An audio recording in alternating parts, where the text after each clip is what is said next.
Light is a game that I think people are kind of on the fence about.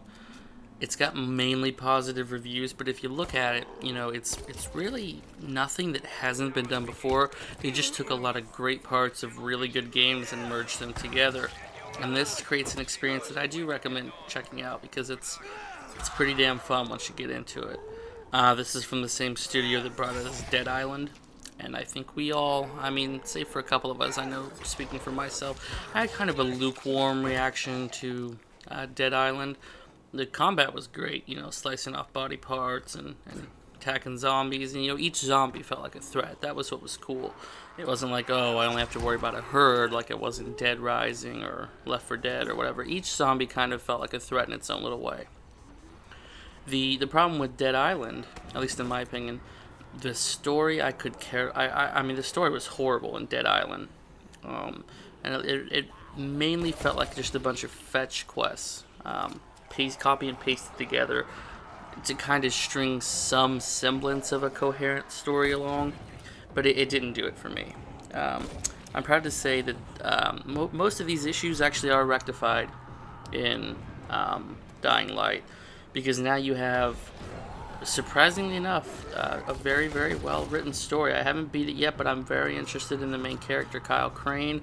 I think that the missions are a lot more personalized, and you actually care about seeing the resolution of the story and trying to help these characters that you're going to get to know throughout this whole game.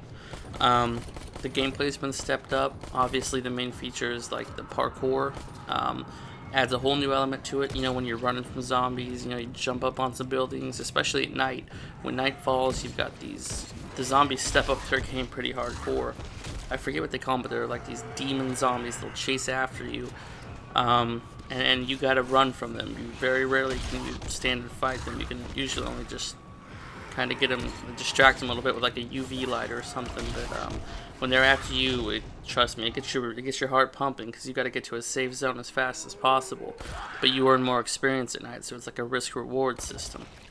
The combat was damn near ideal in Dead Island because it was such an innovative system where you can hack off and target specific body parts, but they stepped up their game here.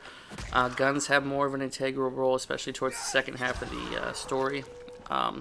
There's a lot more weapons to choose from as well. In addition, you can kind of add your parkour moves to your list of attacks, like there's a drop kick and cool stuff like that you can utilize.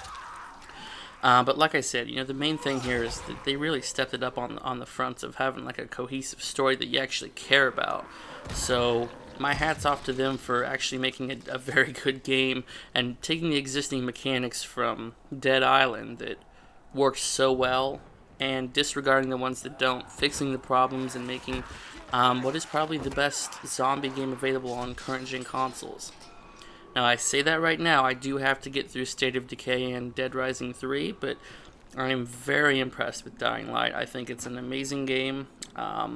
Problems, complaints, they did kind of keep the fetch quest thing, but now it's kind of overlaid with a story you actually care about, so it's more forgivable.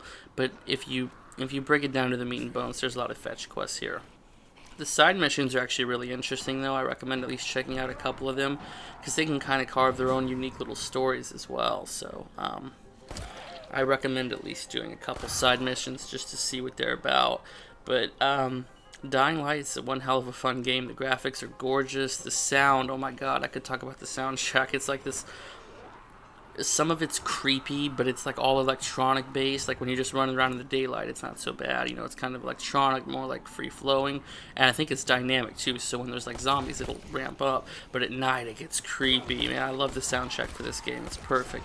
I haven't tried out the co-op or the Be the Zombie mode, but they both look cool. Just a great game here. And what you have with Dying Light is a game that doesn't come around too often. The developer improved upon what they were lacking with their last attempt, and I think they did a hell of a job while they were at it.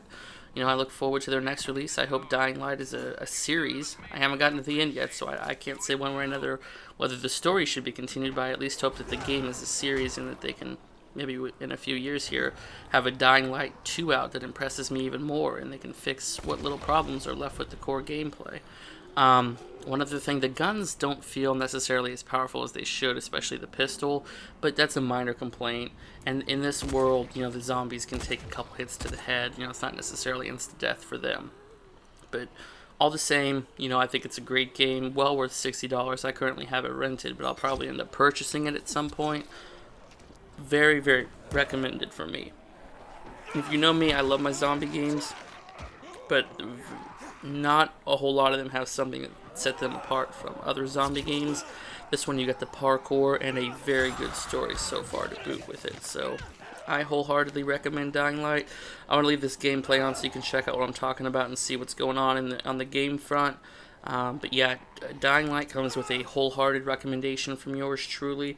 And if you're on the fence about it, I'd say look no further than the rest of this video just to check it out and see what it's about, because it is a whole lot of fun. My personal favorite thing about the game, though, is definitely how the parkour mixes into everything. You know, you can drop kick zombies and just, you know, scale buildings. It's so fun to get up somewhere up high and just look at the gorgeous landscapes. The art style is really cool. I mean, I could sit here for a while, but I'm not going to take up too much of you guys' time. Just know that Dying Light comes with my stamp of approval. I'm going to end up buying it at some point, I bet. I still have to beat the main story, but I'm having a lot of fun with it. I wholeheartedly recommend that you check it out. Just look at what you're seeing here for some really cool gameplay. It's innovative. There hasn't really been much like this before, and it takes a lot to innovate this day and age for video games. So again, I recommend it. I recommend at least trying it. You know, you don't even necessarily have to be like a zombie fan, but this game innovates quite a bit, and I think it does a really good job while you're at it. There's elements of horror, there's action, there's a kind of like a leveling up system, you know, like for role-playing fans. You know, it's got a little bit of everything in here, so I definitely recommend it. Check out the rest of this gameplay if you want. Otherwise, I thank you for watching this video so far, and check out Dying Light. It's definitely a great game.